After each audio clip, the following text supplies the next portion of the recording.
Talking all things theatre and events. Day by day, you kind of saw the realization of quite how serious this was. We had several week after week of company meetings where There's people, they're coming, they want to see theatre, they're missing it like we are. Doing a few years of touring in that sort of circuit, that led me to being a head of lighting. The Stage Is Yours podcast. Hello and welcome back to the Stage Is Yours podcast with me, your host Cal Graham, joined as always by producer Dan, and we're talking all things theatre and events.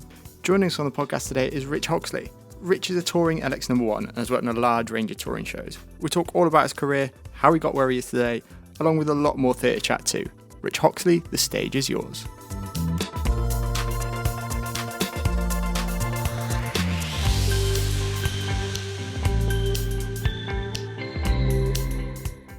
Join us on the podcast today. We've got Rich Hoxley. How are you, my friend? How are you? Very, very good. Thank you very much for inviting me on. No worries at all. No worries at all. So let's just start off a little bit about yourself, kind of what you do, I say what you do in the before times, as Anna said it, and I like that phrase, in the before times. What was it that you were up to? As you would be aware of, I was on Red Shoes. But prior to that, a kind of very brief summary of my past, I guess, is I did the standard high school thing, went to drama school, kind of worked my way up from drama school and working in the off-West End stuff and getting my commercial break, doing a few years of touring in that sort of circuit. That led me to being a head of lighting. And that led me to Red Shoes, where we were on our UK tour. We had got really great news of an international tour coming up. There was talk about, because our contract was separated into two parts, and the Asia leg, we were super excited to kind of, it looked like we were reining in on those dates, and then suddenly, Wuhan buggered it up for everyone. And people love traveling so much that it came here. So so in the before times, as lovely Anna Saunders has said, that was me, head of lighting for Red Shoes, here we are now. Exactly. Here we are now.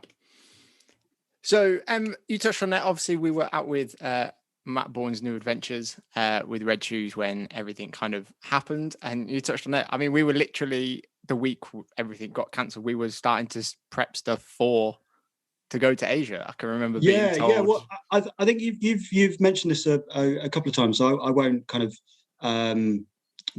spin like a broken record here. Yeah, absolutely. But yeah, we were, I think the exact time in which the pull the plug happened was I think I was halfway through the lighting focus. It was Monday night, wasn't it? It was Monday evening. The stage was effectively belonged to lighting in the regard that we had priority of the stage. I think carpentry were doing stuff behind the scenes, maybe in the wings or upstage somewhere where we weren't doing anything. I feel like at the time I was doing one of the downstage right boom, and I can just remember the working lights coming on, Dylan coming on stage, who's one of the production carpenters, and he's got a very loud voice, just normally, and in the normal theatrical banter, everyone was like, why the hell are you doing this? It's the middle of our time. Rah, rah, rah, rah. Yeah. You got Rich Ments up the genie, focusing the overheads. And Dylan comes on and goes, nah, sorry, down tools, down to the pub. We're breaking it all down tomorrow morning. And it was just like, oh, so this is actually happening, is it?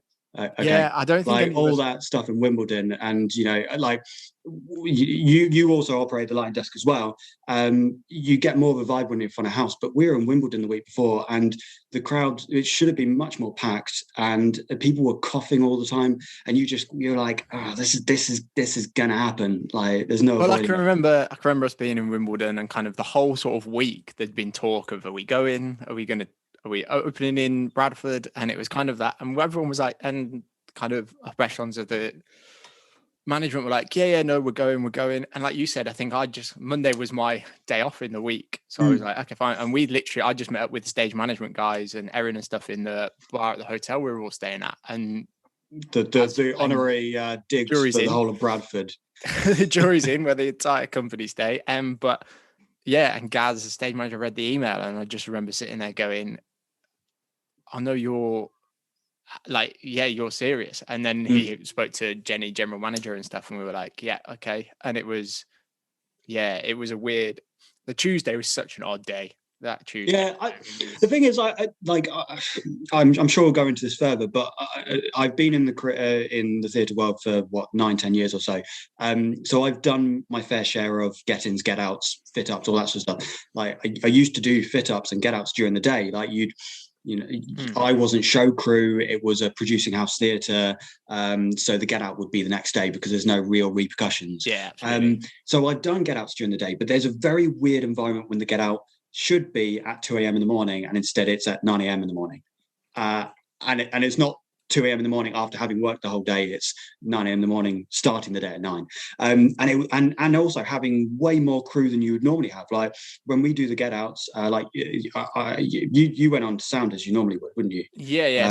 So we were done within. Well, the issue with the trucks weren't ready, wasn't it? We ended up spending the lead trucker he was shattered because he'd done all night. They'd finished that, and they didn't have, and obviously they hadn't planned for any drivers, so no there were drivers yeah. without he was hours doing to 7 be there, trucks on his own. So yeah, suited that, and I think we literally got it to. I think we had 4 trucks outside Bradford at one point because everyone got to a point that it was kind of everything's ready, and we were like, we just need trucks, and we were kind of, because we'd been that thing, we were all kind of waiting on trucks, and we were like, well, we're not too bothered about order now because most stuff's ready. So I remember just that, and then he just turned out. I think he managed to get a couple of drivers from somewhere, and suddenly these 4 trucks arrive, block up the whole of that side street next to the theatre, and I think he was so tired as well. I think he also kind of, bless him, like I complete sympathy to him, but taking the humorous side of it. Anyone who knows Bradford Alhambra, it's kind of in the middle of a road either side. You have the main road with what I like to call Stab Alley that leads you to the Jury's Inn. And the alley that you never go down on your own unless it's daytime and explicitly daytime. He parked one of the trucks on the other side, opposite stage door. And I remember, like, because I went out to go find the trucks while Rich and the guys were doing the rest of the stuff on stage. And he said, oh, yeah, I've left it around the corner. I was like, hold on, round the corner. So I went all the way around the corner, and there was a truck just sitting there. And I was like, dude, I hate to be that guy. Down the hill to go all the way around. I'm not pushing, however, 12 dollies full of truss round that corner, and it's cobbled street and all this sort of stuff. So it was absolute chaos. And but at the same time, we had more crew than we ever usually had because all of we normally just have one lighting proddy for the out, and so exactly. Everyone was still around. So it was really good, and there was a real kind of it is the go-to theatre thing. Everyone got together and just did it. No one moaned overly over the top. It was kind of there was a moan because that's what people do, but it wasn't a thing of going we just knew it had to get done, and there was a bit of like, okay, this is what needs to do, and everyone kind of had like slightly different ideas in the head of what was going to happen. So I remember we loaded the automation truck as if it was ready to go to a shipping container, so we took it more apart than we normally would do that. I can remember Rich meant saying, okay, we're going to pack the lighting truck slightly differently so that he was thinking worst case, and turned out right in terms of, well, if it's got to go white light and be unloaded, let's get all of their stuff off easy enough. So it was a weird day, but and also kind of going further into the future from that event, I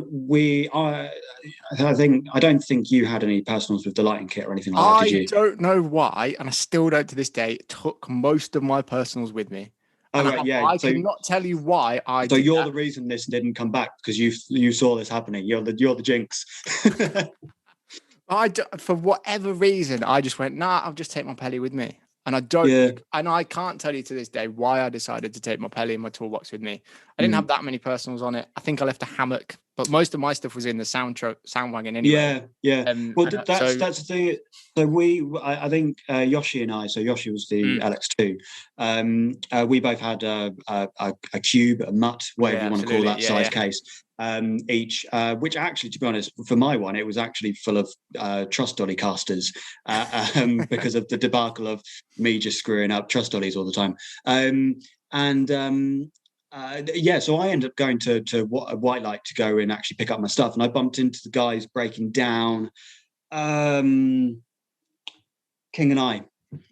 So Pete Lambert, Frosty, and was there anyone else? Anyway, I got chatting to them for a while, and I got chatting to the guys at Light Warehouse, and they were like, "We've got nowhere to put anything because as a hire company, we go on the idea that we never have all of our stock in the building. So now we have all of our stock in the building." But like, I saw Pete Lambert just kind of scratching his head, going, "I've got 18 sections of truss here and nowhere to put it," and it was just absolute chaos in a way. So me just taking my tiny little cube of possessions, I think they were just grateful for anything getting out of the building. Even though physically that case is still in the building, it was a lot emptier, a lot lighter.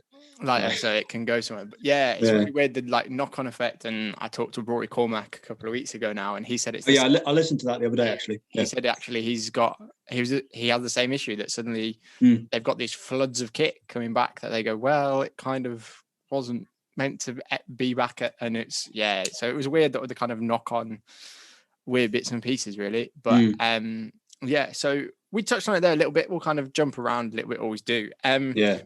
So you touched on there kind of other bits and pieces that you've toured, so kind of other things. Let's talk a little bit about other things you did before you joined up with New Adventures in the contemporary ballet world that is.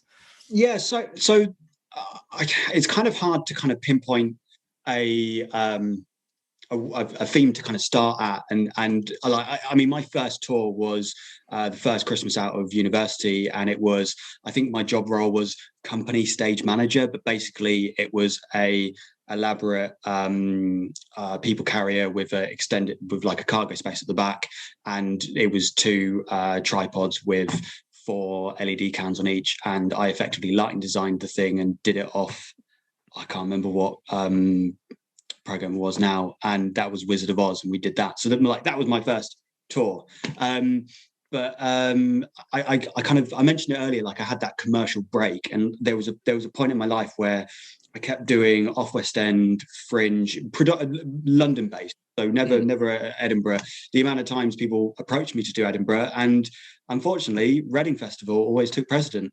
And it's bang in the middle. I always lose people to Reading Festival for a weekend. They go, "I've got tickets to that," and I kind of go, "Okay, yeah, fine," and let them go.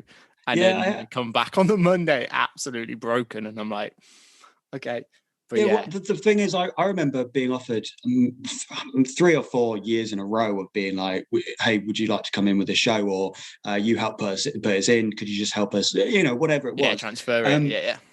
And it was always like, I was like, sorry, like Reading Festival wins. Like nowadays, I don't care about Reading Festival. Like the lineup's completely not my personality anymore. But back, when I was 18 to 23, I went 5 or 6 years in a row, I think. Like I would choose Reading over a 3-month contract at Edinburgh. But yeah, so I kind of did all the fringe off West End, kind of crewing.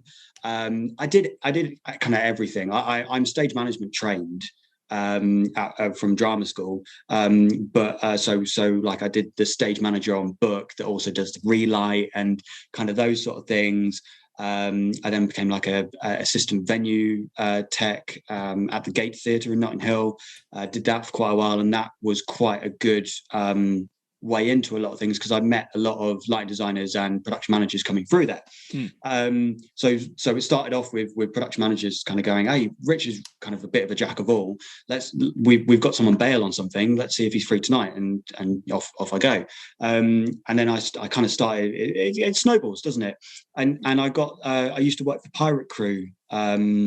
They were quite a big source of work for a while, and I kept saying to Rob Redding and Gav Pell of just like, if you have any tours going out that you need like a tech swing, tech ASM, those sort of roles, like, please count me in. And they just called me up one day and said, we need someone for Let It Be in Singapore. Can you jump, go on that? And yeah, that was kind of the start Singapore, of it. say no more. Well, yeah.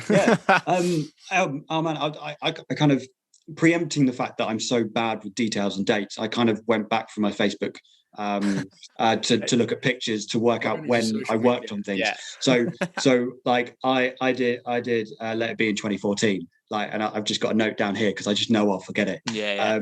But that was kind of the big break. And before then, I was doing kind of like SM on book, relighting. I did a two-person adaptation of Pride and Prejudice, which was my first like relight. But it wasn't really a relight, like nowhere near what I do these days. Yeah. But they're stepping blocks. They kind of get you to where I am now. And there are people that take different paths, and I'm sure we might go into this a little bit further later. But people take totally different routes. Some people come straight out of uni and go straight into LX3 on commercials all the way up, or they bounce around. Some people, I think on Wicked, the head of automation, Richard Patterson, he did LX, he did carpentry, he did automation, whatever, and he has a very successful career doing that.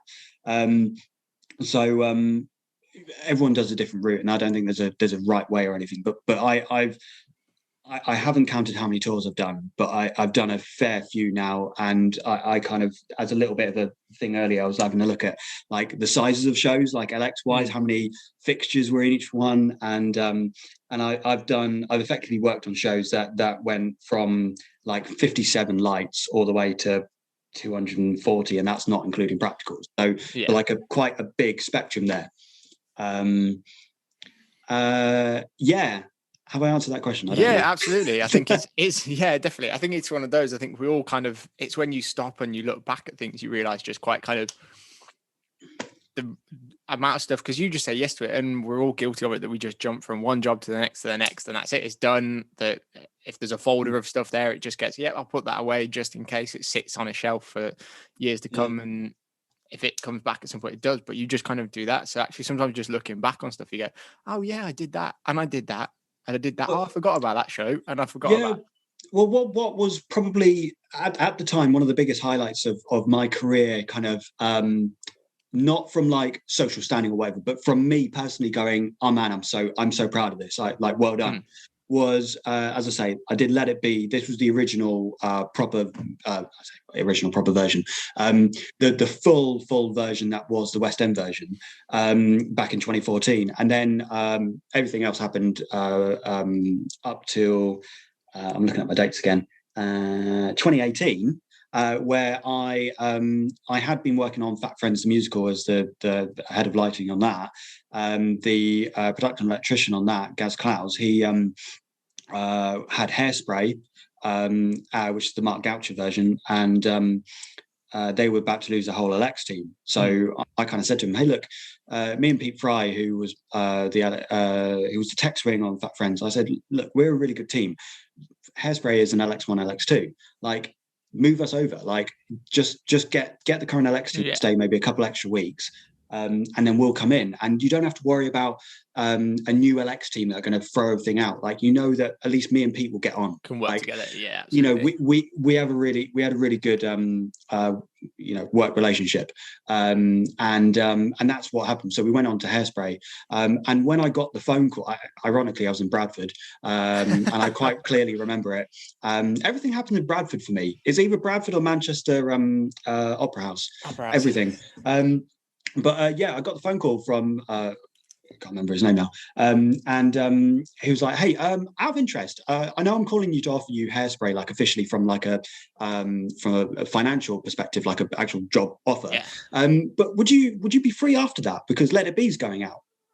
And it was just that moment of going, I've got to this point now where I don't necessarily have to interview for things. People just kind of trust, because I've kind of snowballed to where I am, I can do the next job. And, when I ended up going on Let It Be, I could see if I could do Hairspray, I could easily do Let It Be, because it was about a third the size or whatever. But that was the point in my career where I was like, oh man, I like hierarchically, I'd been the tech swing, tech ASM on Let It Be, and now I was going to be coming back and being the LX1 on it. So like I was really proud that that was kind of the career progression I was looking at. Yeah, long story Yeah, short absolutely. No, it's is you grand. don't really know when you're taking a job where that's going to take you, who you're going to meet. You end up making friends on the road. You end up bumping like production electricians. Some random guy that you've never met comes in as your production electrician for the Get Out, and you end up just getting on really well, and something comes of that. It's just you don't know Yeah, what's absolutely. around the corner. No, absolutely. And you just never know when something's just going to drop in your kind of inbox and where it's going to go. And then that's it. Just runs from one thing to the next to the next. And it's kind of, yeah, just being in that. Sometimes it looks out that you're in that position that you can just jump at it and say, yeah, grand. Like, and sometimes it's a really quick turnaround. I remember me joining up with New Adventures was for the tail end of their Romeo and Juliet tour. They were kind of coming out of Sadler's Wells, having done a month or so in there. They were going back on the road, they were changing kind of the makeup of the team. So there wasn't the need for a sound number two. So they brought in me as another tech swing. I think between Dan Evans, the sound of one on that phone, and me stepping into Sadler's Wells is like 3 days. And I'd literally finished at a Fringe in Edinburgh on the Tuesday, gone home for a day, and then I was walking into Sadler's Wells in London. And then it was kind of, so yeah, stuff just kind of jumps and happens really quick. And you just go, yeah, I can make that work. And I think that's why the last year has been so much harder, I think, because we're kind of suddenly, even in the kind of things we've picked up to kind of keep ourselves going and pay the bills, it's not the same in any way, shape or form. You're just kind of... No, but it's also very relaxing.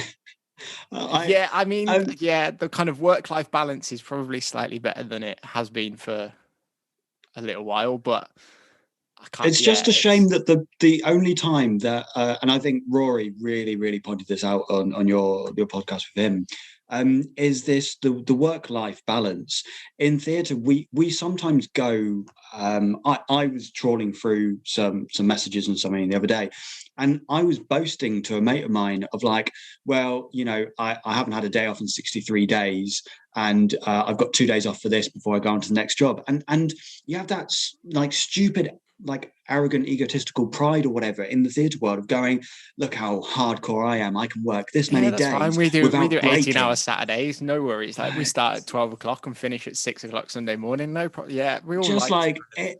It's so ridiculous. And I mean, take the mental health benefits of coronavirus. We've all actually taken a step back, and I'm referring to Anna's podcast because I literally listened to it yesterday. This whole reset better. And there is a real point in my mind of going like, we actually need to maybe think about prioritizing people's well-being coming out of it. I think it was while we're in Milton Keynes with Red Shoes, it might have been another I think it was Red Shoes. I popped down to London for my aunt's wedding. Now, was that, I can't remember, I feel like it's Red Shoes. It could have been Annie. But basically, the moral of the story is I went to the barber's, and he spotted like a patch on the back of my head that had no hair, back of my neck. And he said, oh, by the way, I didn't do that. That's not my shoddy haircutting skills. You've just naturally got like a bald patch there. And by the way, has anyone ever diagnosed that? And I was kind of like, no, I've just known about it since I was like in my early 20s or mid 20s. And I'm 31 now. And he went, that looks like alopecia. And he was like, I know, because A, I'm a barber, and B, I had it myself. And I ended up speaking to another barber, because you're on touring circuit every 4 weeks. I went for a haircut in a completely different city. And I mentioned to another barber, go, hey, what does that look like to you? And he was like, oh, it looks like alopecia. So I had loads of people kind of confirming this. And alopecia is quite often a result of stress. When we could finally have haircuts after the first lockdown, I can't remember when that was, I went to yet again a completely new barber, and I said to him, by the way, you haven't mentioned I've got a bald patch on the back of my neck. Like, it's not big, like it's just whatever. And he went, oh yeah, it looks like you had hair loss, but it looks like it's growing back. and I got talking to the guy. It turned out that the barber was actually he was drama school trained. He used to be an actor, but he decided it was too much of he didn't want that lifestyle. So actually we ended up getting on really well, just talking about stuff. But yeah, he basically we kind of worked out between what other barbers had said and what he said, like that, just spending 3-4 months or whatever at that time, not stressing out over right, we've got 6 days in this venue and then we've got a day off, and then I've got to work out, I need the hire company to come and supply me this, I've got CO2 that's currently venting like hell, I've got like all the stuff that just happens on the road, that you like, and I've oh man, I've got stuff in my storage unit that needs to be done, but I have no days off anywhere near London, all the stuff that kind of goes with it, a tax return, and yeah, you just like, it's amazing how beneficial that bit of time off is. And absolutely, I think mental health has become a really important thing to a lot of people, not just our industry, but the amount, like in the media right now, talking about mental health for this, mental health for that. I wouldn't be surprised if maybe in shows in the future they might actually, you'd have an equity candidate. There's talk about maybe there being a COVID or a virologist sort of style COVID safety officer type thing. Maybe mental health might become actually a real thing. Yeah, I think the COVID thing, a COVID officer is certainly something that I certainly know at the moment on TV and film sets there are COVID officers there, and that's part of what they've brought in to do with it. But I think it's absolutely right, and I think it's weird. And the more people I speak to about it, the more kind of we all kind of go. It started off in the early podcast of me saying, "Well, it's some enforced time off." And it's kind of, at the very least, like I see it as a bit of a rest, because I looked at it and went, well, I've not had more than I think 10 days off in a row for like 10 years or something stupid or ridiculous. And I'm like, that's pretty much me coming straight out into the industry and going into it and going, well, it can't be good. Like, is that thing? But I've done, it's fine. I just jump from job to job. It's not a problem. I get a week off here, a day off here, and this, and you just kind of, I think it's forcing us all to look at it. And I think at the very least, looking at how can we make it work. It might not be initially, but I think it's certainly, you can't control your dates. That's the problem. Is like, so I had this big thing. My best friend, who's currently back in the UK, he is realistically moving to Australia for the long term, and he's kind of a linchpin to our social group. Like he organises a lot of stuff and everything. So it's been a real shame that while he's back in the UK, him and his partner are trying to see where they should be based, whether they should be based in the UK or Australia. Realistically, let's be honest, they're going to be in Australia. So the year or so that they're planning to spend in the UK to kind of check that out, they've been in lockdown the whole bloody time. It's so frustrating. But basically, when I was on Annie, there was like, I feel like there was a patch of like TBC in our contract. Like maybe 5-6 weeks it was TBC, and they kept changing what was going to happen and all that sort of stuff. And I kept emailing the general manager and other people, just being like, and this is not the fault of theirs, it's just how the industry works, is they've got you locked in a contract. So I kept saying to them, look, my best mate's in Australia, I want to go visit him. Like, is there a point that you can see in the near future that I can just provisionally book a couple of weeks off? Like, tell my mate, like, book this time off work. Let's go backpacking for a couple of weeks. And I kept trying to push this every now and then, just not pushy, but just nudging. And they just kept batting me off, saying, sorry, we can't tell you anything. Sorry, we can't tell you anything. We don't know. But in the end, like, silver lining, we ended up having like a 2 or 3 week break after like Cardiff Millennium Centre, which you can't ask for a better venue to then have a break, because you just smash the get out and then off you go, and you're not far from Heathrow either. So I think I literally on that show I didn't do the get outs, so which I'm very keen on. I was very happy to do the pre-weeks and not the get outs. So I packed the lighting desk away and then fuck off, basically. So I went off and did Australia for 2.5 weeks, and I also went to visit Sammy, my partner, on Swan Lake over in China at the same time. So it was kind of like a killing two birds with one stone. Go and see my best mate in China, and then go see the girlfriend in the other way around. Australia, China. Yeah. But it's really hard to fight for your time off and stuff like that. And I think so. I think that's another thing. Like, I hate to kind of like really kind of throw accusatory comments anywhere, but why can't a touring theatre technician get a couple of days off to go and see their best mate, go to their best mate's wedding, or attend a funeral, or and not even that serious. Like, just take a couple of days off for something.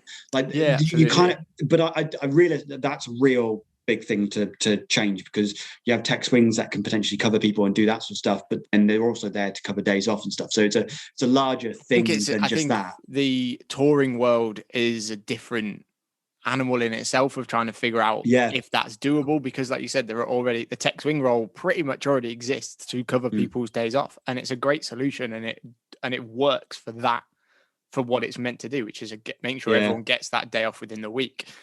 Trying to get it so that someone that you could then have it that, oh yeah, I'm not going to be here in this week or this week, becomes a little bit tricky without then kind of lumping it onto someone else to fill that in. So touring that, I certainly think there's room within kind of the West End and stuff. And I mean, Rory talking about some of the stuff, talk about the West End softball league and stuff like that. This is stuff that I've heard. I never knew about that. Distant conversations that it used to be a thing, but he's talking about it, and I'm like, well, why shouldn't that be a thing? But and so I think there's lots of bits of things that, and this whole Reset Better program and things like that is something that I think is going to be really useful. But I think it's just going to be at the forefront of everyone's conversations going forward, is actually, well, yeah, this is great. Or even if you build into a tour schedule, okay, we're going to have a week off here. Like, I know it was inadvertently on Red Shoes, but at the end of our Sadler's Wells run, there was a week off at the end of January. Yeah. Just those being able to kind of go home for sort of 4 or 5 days. Yeah. Just allows you that little chance just to reset, rest, kind of sort your life out of your touring bag and go, okay, I don't need to take half of this stuff with me. Or and just kind of sort a few things out and catch up with a few people and stuff. So it's, and there's been a fair few tours that do have like a enforced week off in it. I feel like Annie was probably the most recent tour that I've done that was a long tour for me. I mean, I unfortunately left that 3 weeks early to go and join the Red Shoes, but I think there was one point where we toured nearly 12 weeks non-stop without a week off. Obviously we had a day off implemented, but for my team on Annie, like we had some real issues with the LX2 position, not the person, but trying to find staff for the LX2 at the time. There was like I don't know if there were no LX2s around at the time, but I think I went. We had a total of 5 LX2s on Annie, 3 or 4 of them within like the first month and a half, and I really don't think I'm that bad a boss. I mean, the LX3 stuck through till the end, so bless her. Like, she was the most experienced by the end of it, but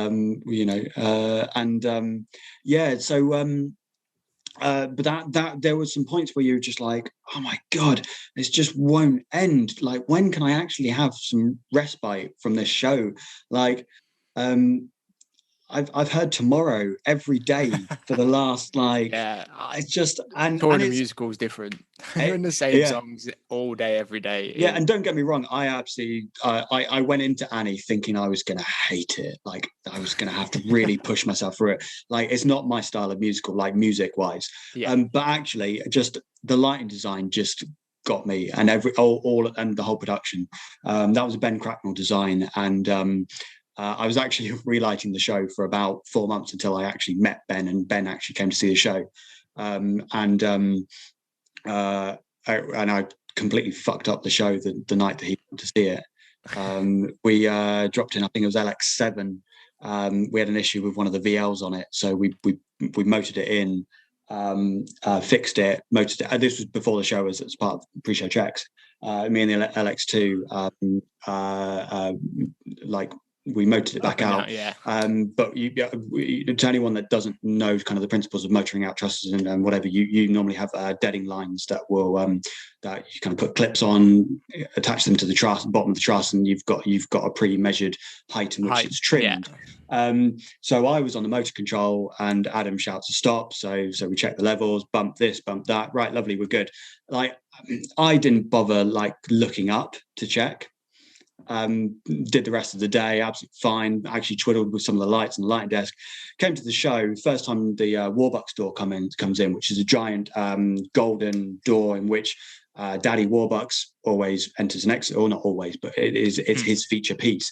And pretty much all 4 of the VL's 500s on LX7 would backlight the perspex kind of the W, the top V's of the W, because obviously people can't see my hand gestures. That they'll be backlit by the VLs, and I looked at it and I was like, that is wrong, like so wrong. And I'd also noticed a couple of the Vipers on the end of the bar, like they looked a bit weird as well, but I was like, they're probably something's weird with the Vipers. Came back in, and I looked at it, I was like, there is something awfully wrong with this. Radioed Adam and was just like, dude, can you just check LX7, like, is it in the right place? And he was like, I don't think it's in the right place, Rich. So at the interval, came back out, looked at it, and I was like, no, dude, we trimmed LX7 about a meter below its trim. Just a mistake. It's a mistake that is easy. Instead of trimming it to 7.3, it is 6.3. It happened that Ben Cracknell had gone straight to the company office, and I was like, oh god, yeah. Bummed it. But I saw him at the company office because I went in there to go and tell them this is going in the show report. I fucked up. And you know what? He just kind of went. I said to him, "You probably already noticed." He was like, "Yeah, Warbucks looked really weird. Yeah, bars completely off trim. I did it wrong." And he was like, "All right, fine, cool. All right, if you know it, as long as he knows, okay. Later that night, we got absolutely fucked up at the Lady Grey opposite. I was drinking Jake Head all night, which is like a 6% beer. I had about 5-6 pints of that. Woke up the next day to do a relight of LX7 because I fucked it. And my God, that was a hard day the next day. But yeah, and also I then later on in like a year later realized that the first proper tour I'd gone on, which was a Nala, was actually Ben Cracknell's lighting design as well. And that was the first show that I ever touring commercial show that I ever did board up from out front, because the LX1 went ill without me having any form of training on the desk. It was an ECI on, so I just knew the desk. And I just jumped straight on. I got the phone call going, "Hey Rich, Matt's ill today. Can you do the whole of the LX department?" And I was employed as tech swing on that, but they very quickly realised that I was really an LX2. So I did and we had rainbow scrollers on that one, and I'm pretty sure that was when I was going through fixture lists and stuff. That sounds really nerdy and dull. Hold on, not fixture lists, but when I was going through let's see what the kind of smallest, biggest, average kind of show I did. Like the amount of shows I've done that actually have scrollers on, and yet I feel like scrollers are just they're a thing of the past that just shouldn't exist. I think they are. Like, there's very few high companies that hold a stock of them. I mean, White Light do, and I'm pretty sure SLX do as well. But yeah, they're just do they? Because the only shows I've ever done with SLX, so they might not anymore. They might well LED. got rid of it. I could be speaking out of turn on that, but it might be now their SLX. They've got rid of it. When they were Stage Electrics, I'm sure they did, but I'm pretty sure. Stage Electrics would have. I feel but like now that they've would have been split. And they're two companies, but well, I remember our first couple of weeks on Red Shoes. I think me and Josh spent nothing, but I think I spent most of Plymouth Tech with scrollers going, fine, it's just not. And then my favourite was in Sheffield on Annie, where I decided to check a scroller worked, and it exploded in my hands. Luckily, they kind of went, okay, we'll excuse that from the show report. But I'd read scroll to scroller, was like, oh yeah, it's absolutely fine. But I'd accidentally scrolled it the wrong way without really realising, because I was doing it in the dark. And as soon as I plugged the 4-pin in, it just exploded. And I was like, massive bang as the tape was ripped off the reel, and it was like, okay. And me and the stage manager didn't really see eye to eye on that show, and God, he came over loving it, going, "Oh, did Rich fuck up in front of me? Like, let's get this one in." I was like, oh. The little bits you miss.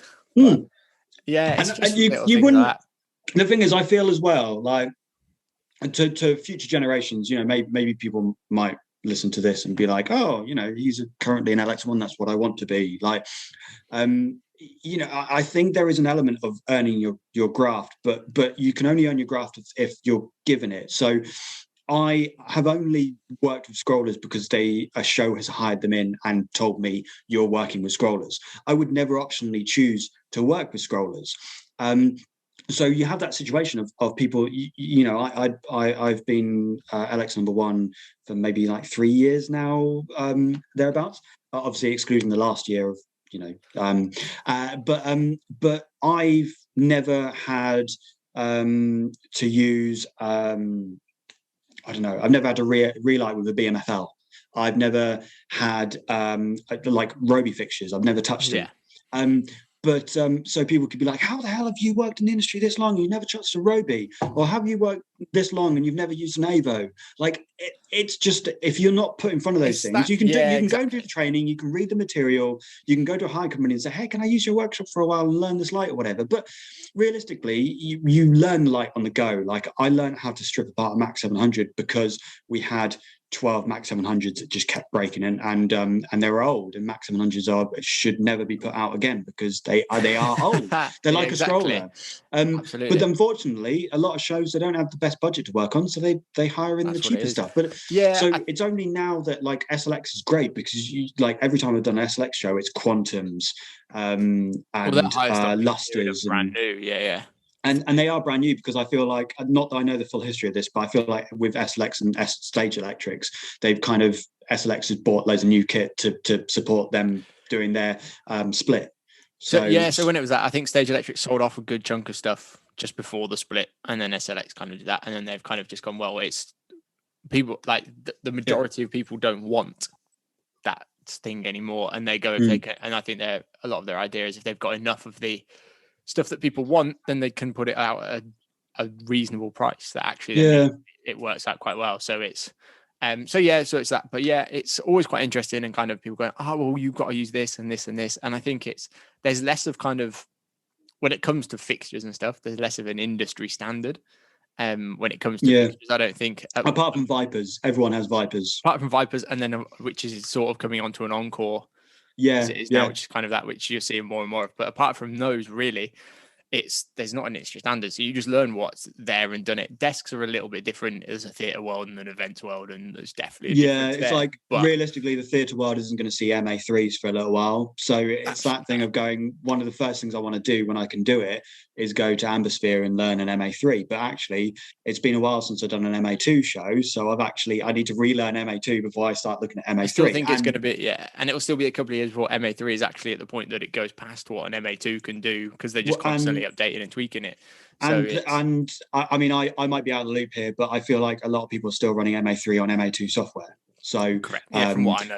So there's that, and it's the muscle memory as well, just from, because they've moved a few things around. I think I'm not sat in front of an MA3 to know. So that muscle memory of being able to kind of stare at a stage and just go, and without looking. Like, that was one of the things I talking about, like the LX1 job role.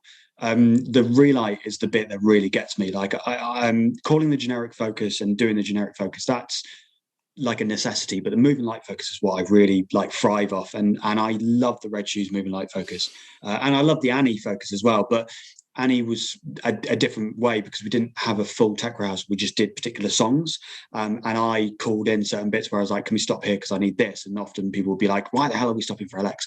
The age-old argument, LX have fucked it again. But with Red Shoes, it's like, it was a Geo. So I touch typed on that desk, and I'd see an issue with a light, and within seconds I would have that light highlighted, and I'd be panning it and putting it in the right place. And it was just like, it's kind of like, not that I'm boasting that I'm the only person that can do it. There are millions better than me. But it's that thing of that was my thing. That was my vibe. I absolutely love the tech rehearsal, because I would just be like bashing out, or like flurry of buttons pressing all over the place. Like, I feel sorry for anyone sat near me, because all it would be is just like, bam. Which mute your comms. That's normally what it came through to. Mute your comms. Well, people be like, the embarrassing thing is he doesn't even have his comms on. We can hear it on stage. True. That in some of the smaller parts of theatres that we went to, I think that's the thing, and I think that was it. It's not that's there, but you just do things when you're on tour, and you just get to a point that there's just a rhythm to it, and you just know what's going on. And I feel the most frustrating thing for us when we were on Red Shoes was, I think, the company as a whole, certainly from the production side, we were just into our stride with it. Like, we got to that point that we were like, were on the weekly moves. We were sort of 5-6 moves in at that point. I And feel like it must have been more. Well, we did the few before, We did, and then we sat we in did London. 4. It was 4 into Saddlers, wasn't it? No, I think it was literally 2, wasn't it? We literally went Plymouth, Manchester into London. And then we sat in for ages. And then because Sam had got some panto commitments, he hadn't done a couple of the moves early on. So the Saddlers out, he was learning it as we were going. So the Saddlers out became a bit longer in that sense and do that. But then we kind of got into those weekly moves, and we'd done some of the more awkward venues where it's a little tight, and that we'd done Norwich, we'd done Woking, where they were a little bit kind of everyone's on top of each other. And we all kind of learned, I can't remember where it was, we learned somewhere that once that trust comes in, the main automation structure comes in, not an awful lot else is happening. So, so it was like, okay, I need to be upstage of that with all the sound gear before that comes in. Otherwise, it becomes a nightmare. But I think, and I think that's what really kind of was that, as I was like, we were kind of right into that kind of run of it. And we got to the point where, I'm not saying it's easy at that point, but you're like, everyone knows what they're doing. Everyone knows where they should be. We know what order things are supposed to be coming out and going in at. And like, it was flowish, but it is what it is, unfortunately, at the end of the day. But so, it's a little bit of a shame in that sense, but let's touch on a little bit. You're not, I'm going to say you're delving into the world of carpentry these days. Just are you moving to the dark side? Well, I'm a turncoat. I'm I should be shot by any production electricians that meet me. Though, in all fairness, I'm trying to ream that back by turning the wood into lights. Into lights. That's true. That's true. I believe. I obviously, correct me if I'm wrong, but I believe you've mentioned it before. You were on furlough like I was until beginning of July, I think it was. Yeah, we essentially got furloughed until what would have been the end of the UK contract. So you said earlier for Red Shoes, because we were split on 2, and because of the split between unions and types of contracts, we were with Beck 2, we were in a position that we could be furloughed. And again, hats off to New Adventures, that everyone within the company was and still is massively supported and was at the time, and they furloughed us as long as they could. And we were like, I absolutely couldn't fault them for that. So we got furloughed till, I'm going to say July. I think it was early July. Because the particular reason that was such, it was quite disjointing, because we were really fortunate that we are POIE, whereas like I live with Sammy, who is stage management, and she got I think she got basically here is an amount of money as kind of redundancy pay, but that's it. So I was quite happily getting my cap of a maximum of $2,500 a month, sort of thing, or whatever it was. Whatever it was, with 80% of our salaries. So I was having a lovely time on furlough, just being like, I'm going to do this project, I'm going to do this. One problem of the situation, not problem. One thing that came up with the situation, that I haven't rented a house since I went on Thriller, which was 2015. So I don't have a house, I don't have a home. All of my family, excluding my brother, are all vulnerable or shielded or whatever like that. The shielding hadn't come up by the point we were in Bradford, or at least I didn't know about it. So I had that predicament of going, I want to stay with Sammy. I don't want to go into this situation being apart from my partner. But I don't want to go in with my mum and dad because they're like elderly, and I don't want to go with my aunt and uncle because they're elderly.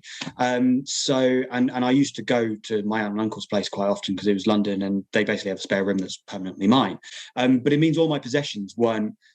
Sammy's family was really nice and let me come stay with them, having only met them like twice beforehand. That was quite a shock. And they went through a major family bereavement while I was there. So there was all this stuff going on. So I was trying to find my own little hobbies and things to do. So carpentry was the go-to thing, because I absolutely love like joinery stuff. I'm not a natural. I'm not perfect at it. I do my fuck ups and I don't advertise them too highly. But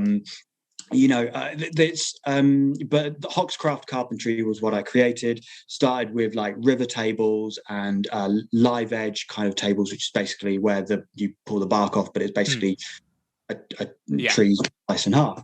I keep forgetting people can't see my hand gestures. Doing karate chops. yeah, so I kind of went into that, but I kind of realized no one really buys jewelry boxes. River tables are a very niche market. What is there that people could do? And I had a turning block of Wengi wood, which is absolutely beautiful African wood that's basically charcoal black with like jet black veins. Absolutely beautiful piece of wood. And I kind of went, you know what? Why don't I just kind of round off the edges, drill a hole through it, intersecting hole, put a cable through it, put a light on the top of it, job done. And it got really good results from it. Like people went, this is really cool. And I started like expanding on that. So I now have my own little Etsy shop under the Hoxcraft Carpentry name.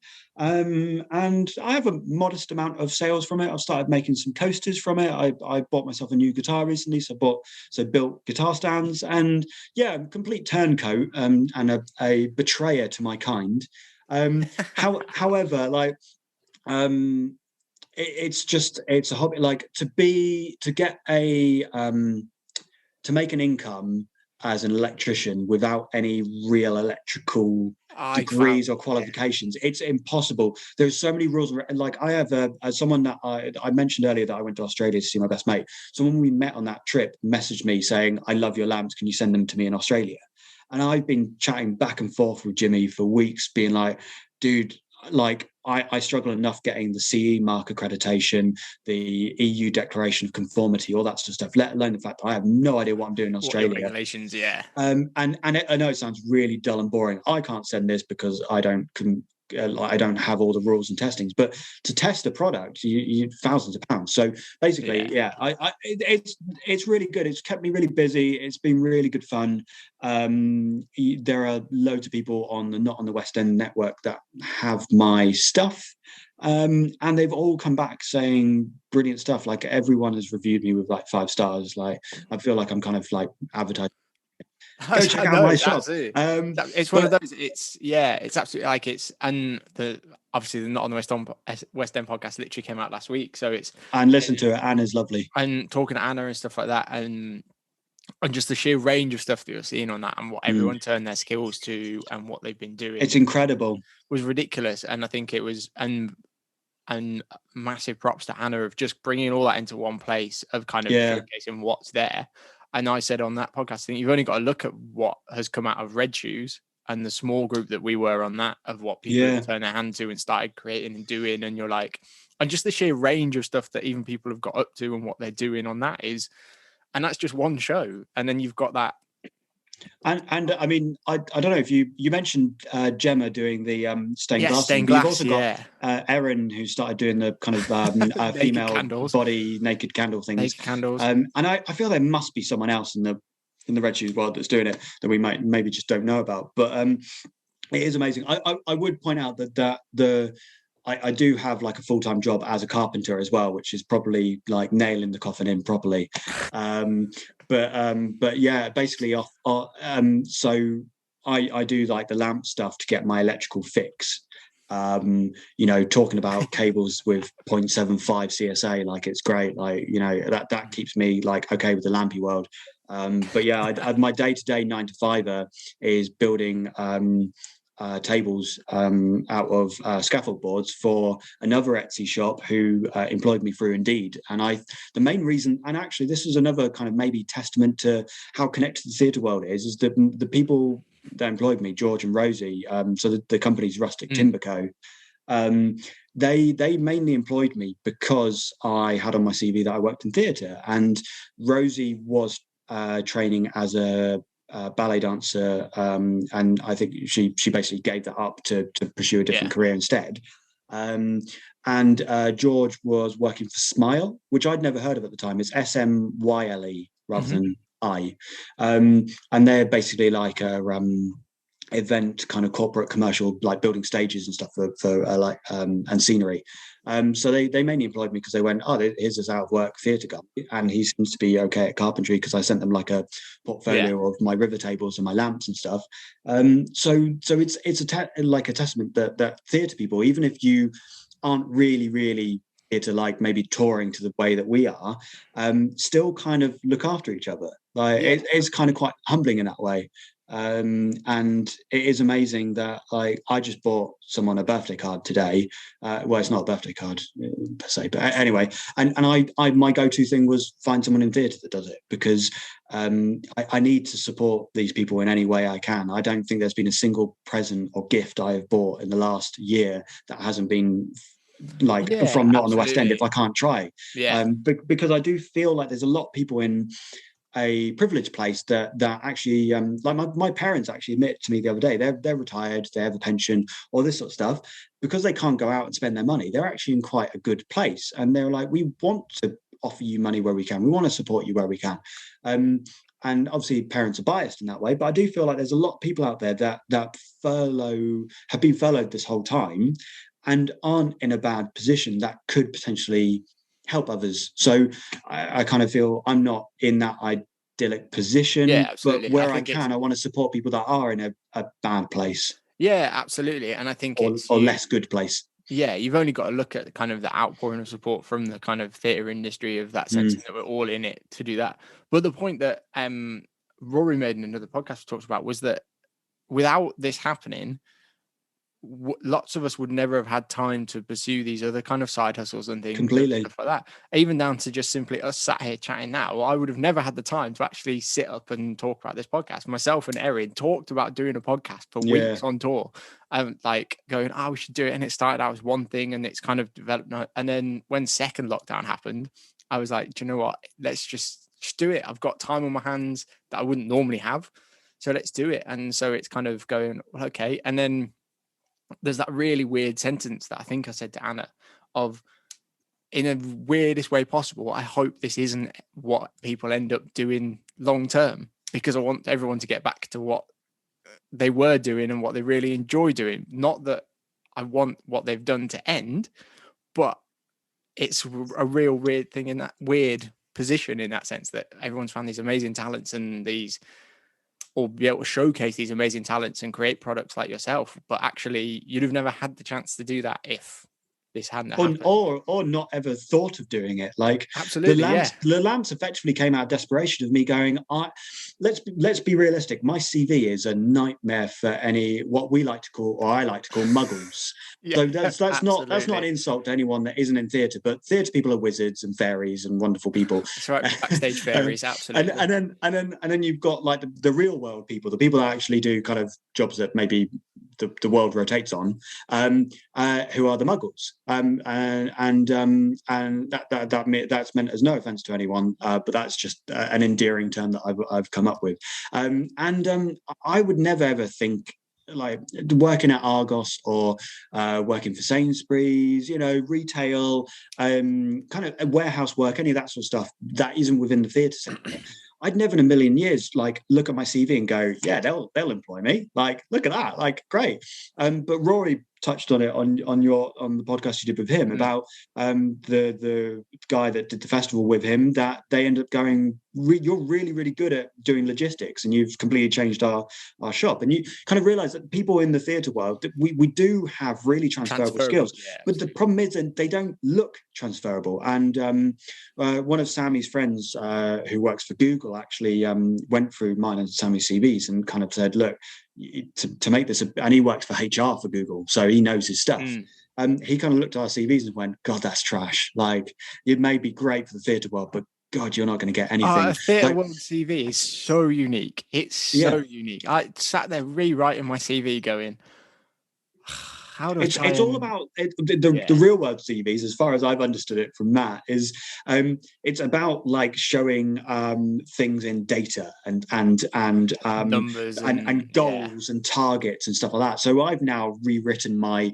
CV. Instead of saying LX1 on this, LX1 this, LX1 this, text swing, LX2, all these credits. Instead I go LX1, I was in charge of a budget. I text Rich Menson, was like, how much was our hire budget? Like, because I don't know those things. Like, it's not something that I kind of, it's really, you actually need to know. I know it sounds really silly, but I don't care how much our hire budget is. Like, I'm told by the point I'm involved, it's already done. Like, it is what it is. The bulk of it's sorted, I'm not going to pick up a Martin Viper and just throw it on the floor. Like, I know the value of the thing. I'm not going to just like, but I don't know the true value of it.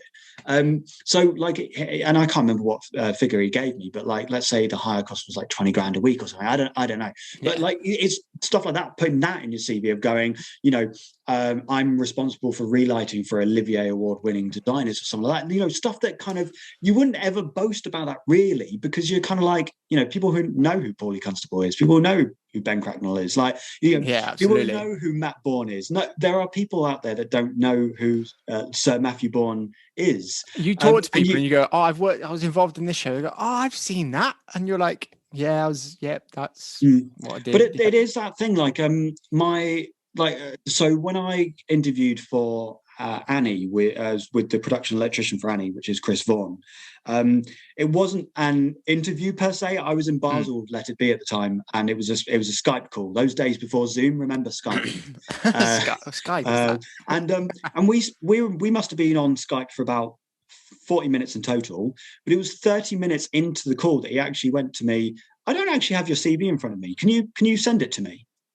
So we'd spent half an hour of that interview, talking about the logistics and him telling me how much I'm going to. So in our industry, plays such a small part.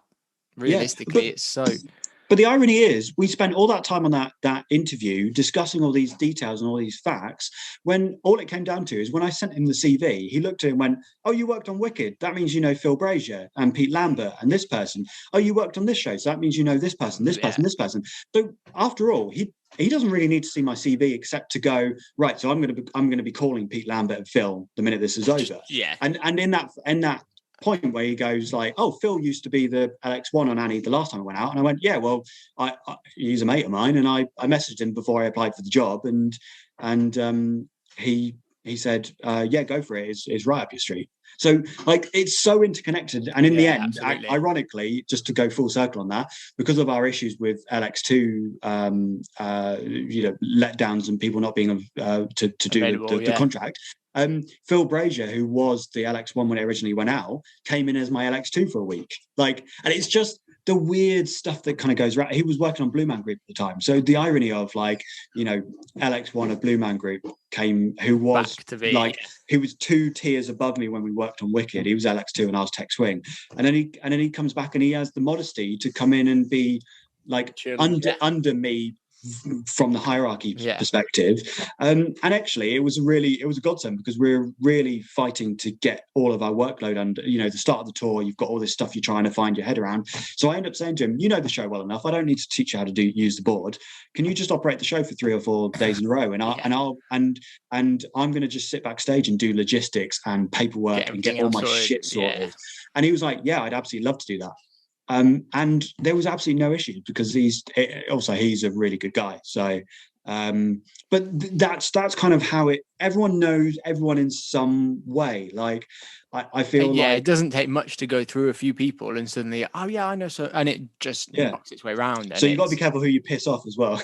It goes swings and roundabouts. So I used to, when I was in my early days, I used to work as a technician in a college. And one of my favorite phrases to these students, because I would do a lot of the practical demonstration stuff, and said, you never know who your boss is going to be. I said, you're going to meet hundreds of people on your way up, but you can very easily meet them. You never know who your boss is going to be, ever. It can be anyone. And because most people within the industry are just happy for the most part, will jump in on different bits and pieces and help each other out, because someone at some point has helped them out. And it's kind of given them, whether it's giving you that opportunity and you go, oh yeah, I want to pay back to the industry and give someone else an opportunity, or whether, oh yeah, you've done me a few favors, I'll come in and do a couple of days for you on this or whatever. And it's you realize just quite how close knit and how quick a grapevine there is in our industry, and actually how small it is. Realistically, like, it's not massive, and it's unfortunate that nature. And throughout lockdown, I can remember talking to a few people, and the kind of inadvertent sense that a lot of people were talking to, that working within the arts is just a hobby. It's what, that job exists? You can actually make a living off that? The thing about the theatre and arts being a hobby, that whole topic, it all comes down to the fact that we all do theatre at high school. and we all do it. Like people get into it, theatre yeah. because they join a university Society. side, whatever you call it, and that's where it all comes from. And I think a lot of people maybe get hung up on that idea that it's a hobby. People don't do it for an actual career, or that people do it for a career like maybe in charity, where you don't expect people to earn a great deal of money for it because you're working for a charity. You're there for the cause, for the greater good. So I've got to admit the amount of people that have ever come up to me and said, oh, I thought that was a hobby, like that's zero. But I do get the vibe when you do talk to some people, especially like, people in the more corporate world, like maybe bankers or lawyers and stuff like that.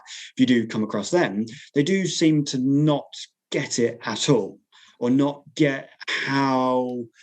The thing is, we keep saying that theatre is really unique. Like, I've never worked as a lawyer or a banker, so I don't know how different it is. My work experience at high school was for Norwich Union, because I'm from Norwich, or it's now called Aviva, isn't it?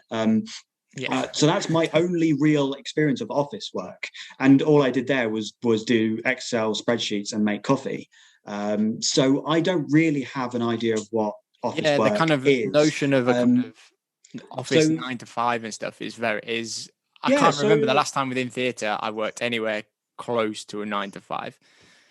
Yeah, I think there is this big hang up of theatre people resenting muggles for thinking we're a hobby, but at the same time, like maybe there is a bit of an empathetic thing of going, actually, we don't really get the 9 to 5 thing because we're a bit weird. But there is that big thing of why can't you go to your grandmother's funeral? Why can't you go to this wedding? Like I have some good friends of mine that got married not last year, but when I was on Annie, and the problem was I had to say to them, look, I am in Glasgow on the Saturday, and I fit up in Edinburgh on the Sunday, and your wedding's the Saturday, so I'd need to take the Saturday off, and your wedding's in Cambridge, so I'd have to go like Glasgow all the way down to Cambridge, back up to Edinburgh, and I'd also have to take Saturday off, which would have, on Annie, that would have been fine because I didn't do the get-outs, but it would put more stress on my colleagues. And there's a morality to it, I guess. You get looked down upon for putting extra work on your colleagues. But I don't think I don't think that should be. I think we've already touched on that about it. I think it's a strange one. That's all right. So we'll jump kind of towards the end of that, and just a little question that intrigues me that I've asked quite a few people of. That people ask me of that, and I find this a little bit weird. That you work in theatre, but yet you don't like to work in TV, and I'm like, yeah, but it's live and it's weird. But they're like, then in theatre it's fine. But do you feel pressure? Like, I think it's a weird one in terms of that I'm like, well, sort of, but not really. I think it's how I'm answering it. Pressure's a weird one, because I think you would get bored in your work if you didn't have an element of pressure. Like, I think you were talking, was it your interview with Freddie and Erin? About the fact that pressure keeps your game on, like your game face. You're with, you might have had this with someone else, but I think you might have brought it up with them as well. Is that without that pressure of, if I don't like for the train backlight in red shoes, if I don't get there and pull that masking off and make sure the barn doors are straight before that gauze lands on my head, then this is all going to be fucked. Or, like hell, on Wicked, there's the big moment where Elphaba runs into a chamber and shoves a broomstick in the door. And when she slams the door closed, the big light, there's a sauce fall with a single barn door on it. And when the door is effectively closed, you, as the stage elects, closes the door. Now, if you haven't rigged, and that is one of the only lights on stage, so if you as stage elects haven't checked the preheat on that, the barn door's not open, it's not on its spikes, all of that stuff, if it's not right, you've fucked an entire moment for the audience. And that's a really important moment. And ASMs have this every day. Like, if you don't have that prop in your hand, an actor's about to go on stage and look like an absolute buffoon, Like, Yeah, absolutely. there's all this pressure and all this level, but that pressure keeps it fun and it keeps it really exciting. However, there is a point where pressure is too much, and I think the pressure of doing the show is great, but the pressure outside of the show of you must work 6 days a week and you must do this and you must do that. That's the pressure that should maybe start to be looked at further. Like I worked on Thriller. And that was a really, really good, massive learning experience for me. I was LX3 on that, and they kind of merged into a tech swing as well. So I learned the sound number 3 track, which was really good fun, and I learned the ASM track, which was also quite good fun. Because the LX3 didn't actually have a track. LX3 was also head of video, as it were. So besides whacking the video screens with broomsticks and stuff, because that was the only way you could make those video screens work, there wasn't much you could do during the show. Yeah. Like, trust me, that was actually what we would do. We'd find a black broomstick and just hit the screen because it was like quite old stuff. But Thriller was a day rate, not day rate, but we were LX were really fortunate that we had predecessors that have really fought our case for finance. So we were paid really well, and it was really good. But we did work 6 days a week, and our day off was our travel day. Yeah. That really, really ate into you as a human being when you found out that it was 6 hours to travel to the next location. Yeah, if you've got a couple of grim moves in that soon eats into it. I mean, yeah, it was. Red Shoes wasn't that bad, and actually having Monday off was quite nice in that sense, because we travelled and then the day after was our day off, so it was kind of like, okay, that's quite. You had a little club on your Monday. It's like you had Monday club one week. Monday club was hilarious. Was great fun. Monday club. What did you do? Monday club was great fun. We went pottery making, painting. We did. We had some of that. Escape rooms, wasn't it? Escape rooms. Yeah. Which still to this day is Erin will never forgive me for. What? Because you gave it away? Apparently my fault. No, apparently I was the reason we didn't get out. Apparently, but I still blame Shiv's boyfriend. Oh yeah, but then again, difference. She's quite competitive with the escape rooms, isn't she? Erin is very competitive, and then the story of her giving herself a concussion in an escape room to get out in time tells you everything you need to know. I've one of the only escape rooms I've done. I fucked up by overanalyzing the introduction before we got in the room. We were doing the Titanic themed one in Belfast, and the guy was like, "Oh, the Titanic sank on whatever year it was," and I retained that. That was the only date he gave me. I was like, 4-digit number. That would be a padlock somewhere. First thing I did in the room, found a padlock, typed that in, it opened it. And the problem was that was like 5 steps into the escape room, so I totally fucked it for us all, because we were all like there going, right, we've got things that we don't need yet, but we didn't have anything leading up to it. So like, yeah, but in the end we did beat it. But yeah, sometimes I overanalyze that a bit. Yeah, it's quite funny when you've got a group of people who have to think very practically for a living, go into an escape room, and you're all there like, yeah, let's see what it is. But it was good fun. But yeah.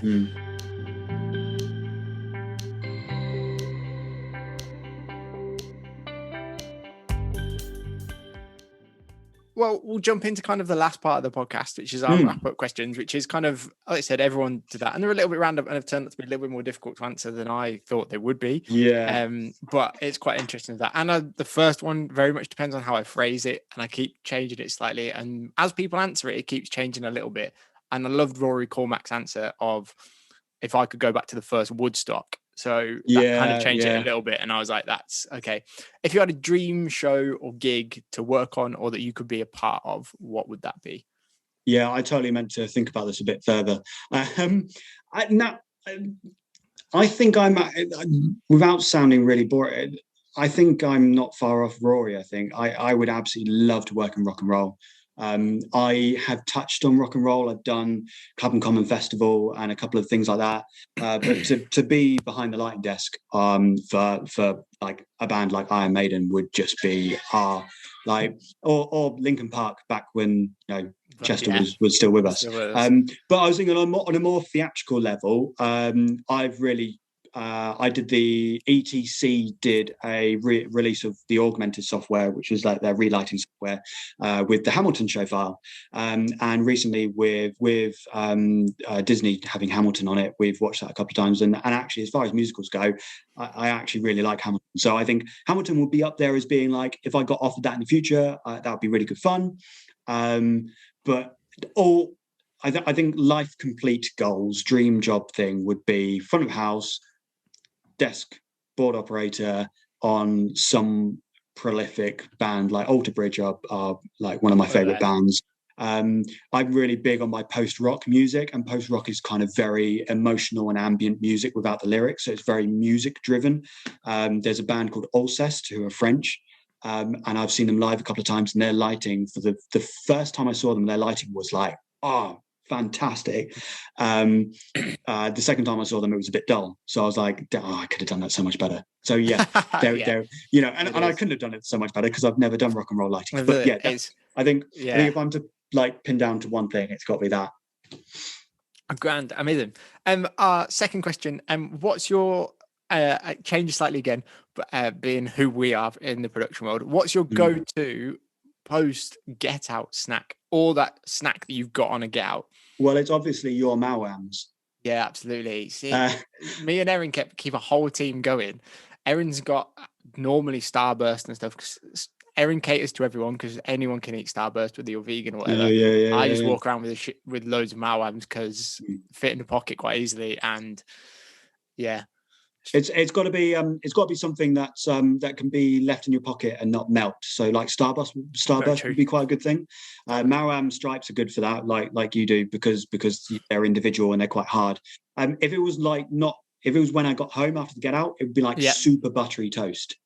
Oh, I good shout. I know it's really basic, really simple, but just getting a couple of slices of really, like, whatever it is, Warburton's white or Danish white bread in a toaster, lightly toasted with too much butter on it, does the cravings. Yeah, super buttery toast. Look, whatever it is, it's got to be quick and easy. I don't want to have to wait and spend ages when I get home, especially if it's like 5-6 in the morning.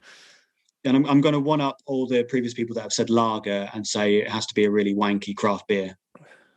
I mean, you say that, I'm sat here drinking a West Coast IPA because my partner bought me, instead of an Easter egg, a pack of 5 beers of IPA from Beerhawk. So I'm. Oh yeah, fair enough. I've just polished off one of my favourite brewery beers during this podcast, and I should have got a second can, but I can't.